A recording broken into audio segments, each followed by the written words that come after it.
Hello viewers, I am Apurva Singh and today in this video we are going to continue with Act 1 Scene 1. So before beginning with the Act 1 Scene 1, the continuation of Act 1 Scene 1, let me recapitulate you all that whatever I discussed in my previous video.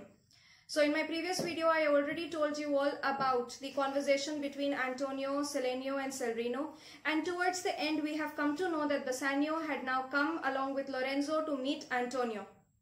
And all the other friends, the two friends, Selenio and Celrino, they found it to be a better company if Antonio would be with Bassanio. So they thought of leaving them together and they bid him goodbye. So moving ahead with the play, Lorenzo. Now follow children that I am beginning from line number 71. Lorenzo, my lord Bassanio, since you have found Antonio, we too will leave you. So Lorenzo also says that as because you have found a better company, the better company is the company of Bassanio. So he says that even now we wish to leave you. But at dinner time, I pray you have in mind where must we meet. So by the dinner time, he is asking them to meet. Bassanio, I will not fail you. So Bassanio says that yes, for sure, we are going to meet at the dinner time. Gratiano. You look not well, Signor Antonio. So Gratiano says to Antonio that he feels and it seems that he is not in a good mood. You have too much respect upon the world. They lose it that do by it with much care. So Gratiano here says that those who spend too much time worrying about the worldly matters are never really happy or successful.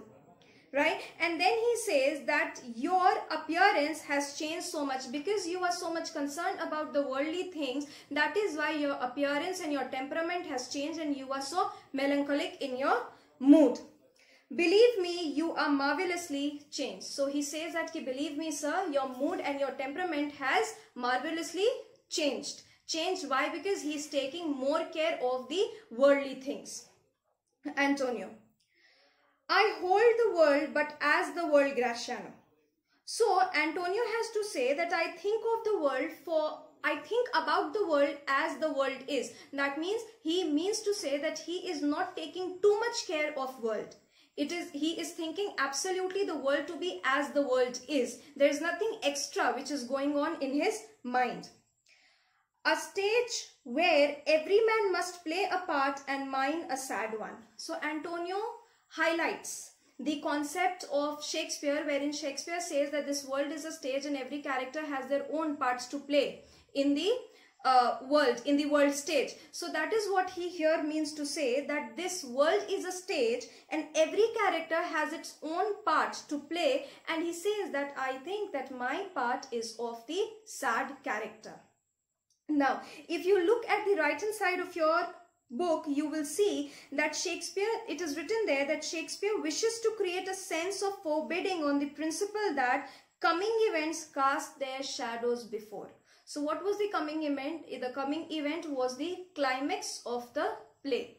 And because the climax was not that good for Antonio, that is why Shakespeare says that it would be, maybe the critics, they mean to say that it is the melancholic mood of Antonio would be the casting shadows of the coming events, the events which are going to come up in the proceedings of the play. Further, Gratiano, let me play the fool, with mirth and laughter let old winkles come, and let my liver rather heat with wine than my heart cool with mortifying groans. So Gratiano very wisely says that when Antonio, you have a part to play a sad one, let me play the part of a fool. And let me be as happy, let me be happy to an extent that it is going to cause wrinkles on my face when I am going to laugh. That means you can experience this, that when you laugh a lot, what happens? You have cracks on your cheeks. So those cracks, he is denoting as wrinkles. And here is an Elizabethan belief associated to this when he says that, and let my liver rather heat with wine. So what is that belief? That belief is that during the Elizabethan time, people used to believe that wine drinking warms up the liver.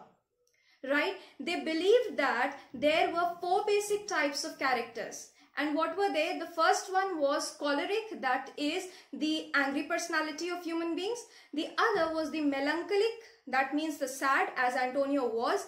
The third one was phlegmatic, that is excited yet a very calm personality. These people are not going to be too aggressive. And the third and the last one was sanguine, that is happy and optimistic. Right? So here Gratiano, he wanted to have the state of sanguine personality. Therefore he says, then my heart cool with groaning, mortifying groans. Cool with, that means cool is what? Cold, we always associate cold with dead. So that is why if we are sad, what are we doing? We are in a deadly condition. We are absolutely numb. We are not active. So that is what he says, that he will get that thought of being happy rather than being in the state of deadness by these mortifying groans in his mind. Why should a man whose blood is warm within sit like his grandsire cut in alabaster? So he says that why should a man whose blood is warm, that is the man who is young within, sit like a grandsire, that is sit like an old man, in a way that it is a statue cut out of a white stone. Sleep when he wakes and creep into the jaundice. And the condition of Antonio was like that he was absolutely motionless when he was awake. And he says that why should a man, a young man, should be this motionless and creep into jaundice? Now, why the disease of jaundice is talked about here? The disease of jaundice is talked about here because during the Elizabethan time, Elizabethans thought that jaundice was caused by jealousy and bad temper. Note here that the influence of mind was on the body. So it was the mind of Antonio which was sad and which was influencing his entire bodily actions. Clear? Now, by being peevish, peevish is again bad temper. I tell thee what, Antonio, I love thee, and it is my love that speaks. There are soft of men whose visages do cream and mantle like a standing pond. So here Gratiano says that, see Antonio, it is out of my love that I am speaking to you. And what he has to say, he says that there are a kind of men, sort of men, that is there are a kind of men whose visages, visage is the face, whose visages do cream and mantle like a standing pond. Now, here he says that the faces that stand still with pale expressions like the scum on the still water or cream on the milk. Now, what are scums? You must be thinking. These scums are those green, floaty or the stagnant thing which comes up on a pond or a lake, and because of which it breaks or it stops the flow of the water. Those are the scum. It makes the water stagnant basically. So when you are not in a good temperament, when you are sad, when you aren't happy, what happens? You have one monotonous expression on your face, and that is what Gratiano wants to tell Antonio, that don't act like that. Why? Because if you act like that, your facial expression would be absolutely stagnant.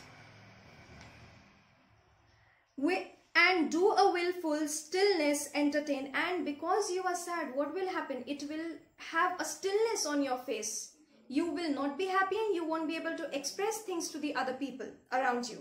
With purpose to be dressed in an opinion of wisdom, gravity and profound conceit, as who should say, I am Sir Oracle.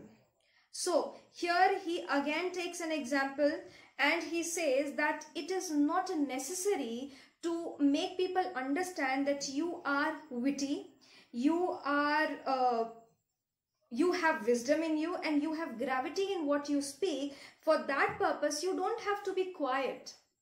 And you don't have to act like this and say that I am Sir Oracle. Now, Sir Oracle existed in the Greek mythology and people believe that his voice was the voice of God. And then it is written that Oracle was believed to be the voice of God uttered through the mouth of priests. So it was believed that whenever these priests used to speak during the ancient time, there was nobody else who was allowed to speak. But that doesn't mean that that person is very, sensible and that person is talking something which is very helpful to the people. At times it happens that there are people who find themselves to be very knowledgeable and they find themselves to be very witty and they think that whatever they are speaking is the correct thing, but that doesn't happen every time. So this is what the example he gives here. Further he says, so I am Sir Oracle, and when I open my lip, that is when I open my lips, let no dog bark. So it was believed during the ancient time that when these priests, when they used to speak, not a single dog should talk when they used to talk to people. O my Antonio, I do know of these that therefore only are reputed wise for saying nothing. And Gratiano says that, let me tell you, my Antonio, that these are the men, I tell you, that they are only reputed to be sensible, but actually on the ground level they are not sensible. When I am very sure if they should speak, would almost damn those ears which hearing them would call their brothers fool. So he says that if they were to speak, their listeners would call them fools. And that is the reason why maybe they were always serious and they used to keep their mouth shut, right? For saying this, they would be damned, because the Bible says that whoever shall say to his brother, thou fool, shall be in danger of hell fire. Further, I'll tell thee more of this another time. So Gratiano speaks all these stuff and then he says that, okay, fine, now I'll take a leave and I will talk about all these things the later time when I'm going to meet you. But fish not with this melancholic bait, for this fool dudgeon, this opinion, come good Lorenzo. So he says, but then still I suggest you don't use the bait of melancholy, silence, in order to catch such a cheap fish like popularity. So basically, when he could not understand that what was the reason of his melancholy, he thought that maybe Antonio is being so sad and so grave and so serious only because to gain popularity among his friends or among his town people, because it was believed that people who speak less are the people who are very sensible. So he says that don't use this cheap tool to acquire popularity among your people. Now, Lorenzo. Well, we will leave you then till dinner time. I must be one of these same dumb wise men, for Gratiano never lets me speak.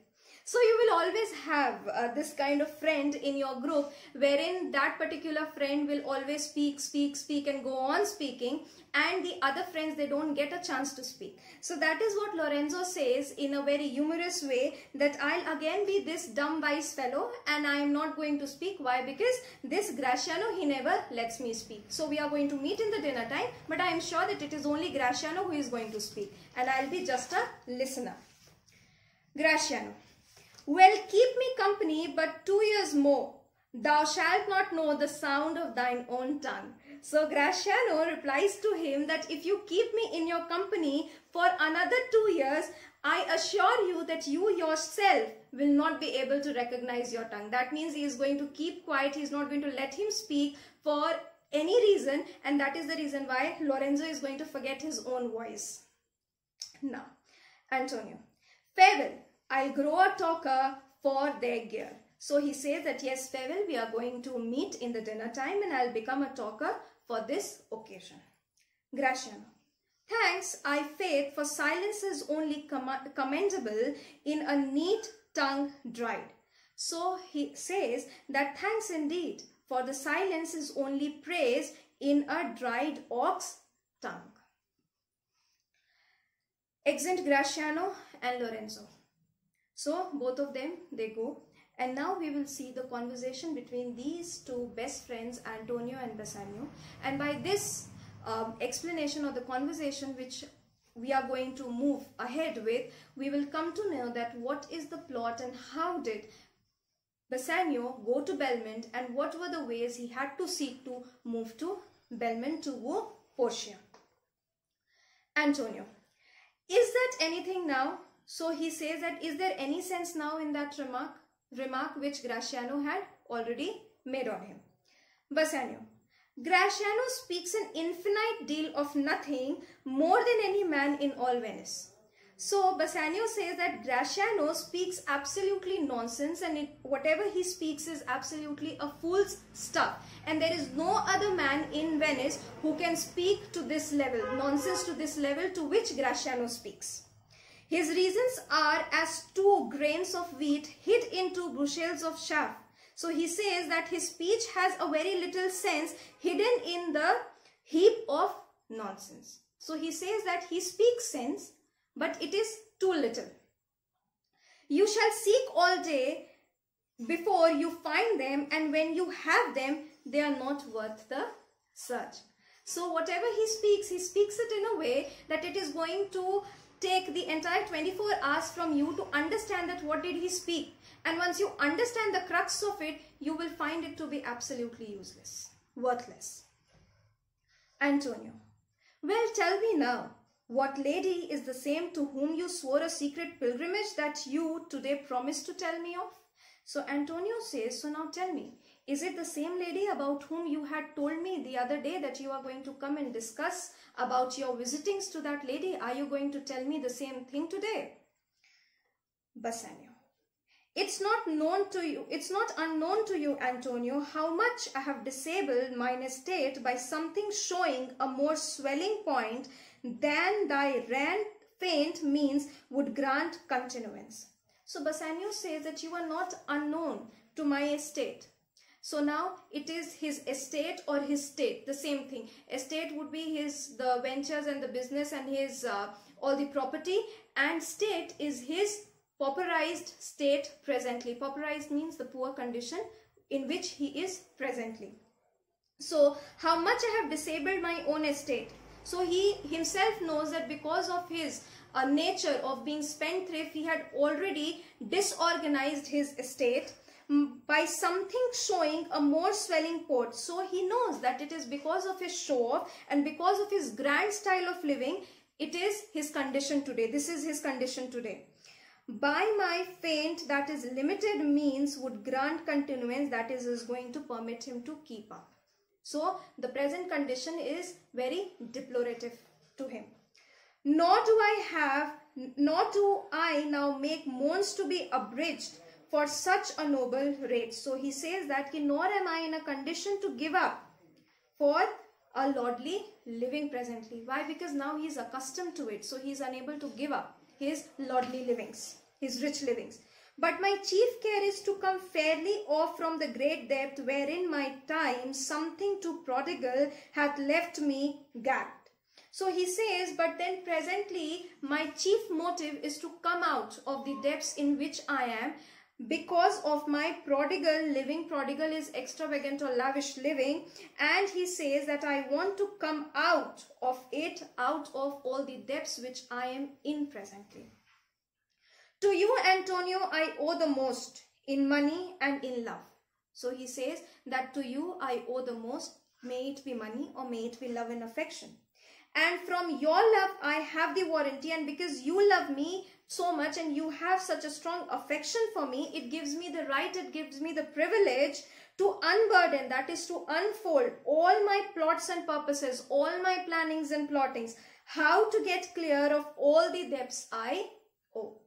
So now they are going to discuss. Bassanio is going to tell him, is going to make him know about all the plans which he has to come out of the depths which he is in presently. Antonio. I pray you, good Bassanio, let me know it. So it here is the plan. Let me know the plan. And if it stand as you yourself still do within the eyes of honor, be assured, my purse, my person, my extremist means, these are the keywords. My purse, my person, my extremist means lie all unlocked to your occasion. So he says that if your plan is as trustworthy as you are in my mind, in that case, my purse, my person, my extremist means will lie unlocked to your purpose, to your occasion. Bassanio. In my school days, this conversation, this explanation is very important, so mark it. In my school days, when I had lost one shaft is arrow, I shoot his fellow of the same flight, So here he says his fellow is the same arrow. He says that I would shoot a similar kind of arrow of the self same flight, that is of the identical shape, the self same way with more advised watch. So in the same direction, in the same way as the first arrow was being shot, and he would watch it more carefully that in which direction it is going and to which corner it is going to go and hit, to find the other fourth. And by adventuring both and by risking both the arrows, the one which he had shoot previously which was lost and the one he is going to shoot to find the first one, risking both, I often found both. So in order to risk both the arrows, he would find both the arrows. I urge this childhood proof. So he offers this childhood proof because what follows is pure innocence. So it is out of the pure innocence I am offering you this plan. I owe you much, and like a willful youth, that which I owe is lost.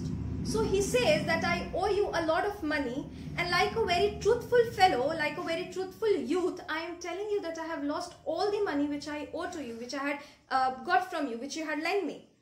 But if you please to shoot another arrow, that self way which you did shoot the first, I do not doubt, as I will watch the aim, or to find both, or bring you latter hazard back again, and thankfully rest debtors for the first.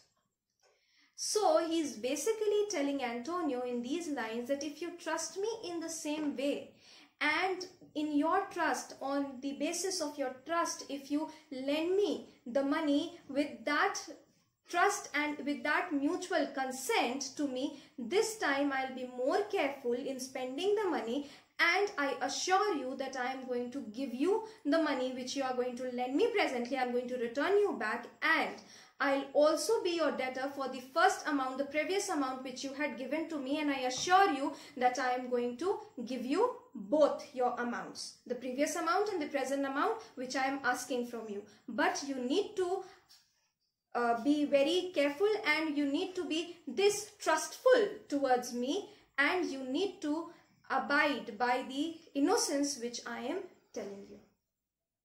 So further, this also showcases that how good friends they were to each other, and how transparent both the friends were to each other, and they were supportive too. And how they were supportive we will know by the lines of Antonio. Antonio, you know me well, and herein spend but time to wind about my love with circumstances. So he says that you know me very well, and you know the love and affection I possess for you. So you are basically wasting your time by giving me all such explanations and by telling me that I should trust you wherein I already trust you. So you don't have to waste time. And out of doubt you do me now more wrong in making questions of my uttermost than if you had made waste of all I have. And he says that to appeal to my love in such a complicated manner, you are doubting on my love and my trust towards you. And he says, he accuses him that he should not have done that. It hurts him, it pains him when he does so. That in your knowledge may by me be done, and I am pressed onto it, therefore speak. So he says that please don't destroy, please don't make me feel bad about it, please don't make me feel low. You just tell me what help and what support you want from me, and I am going to give you that. I am going to provide you with that.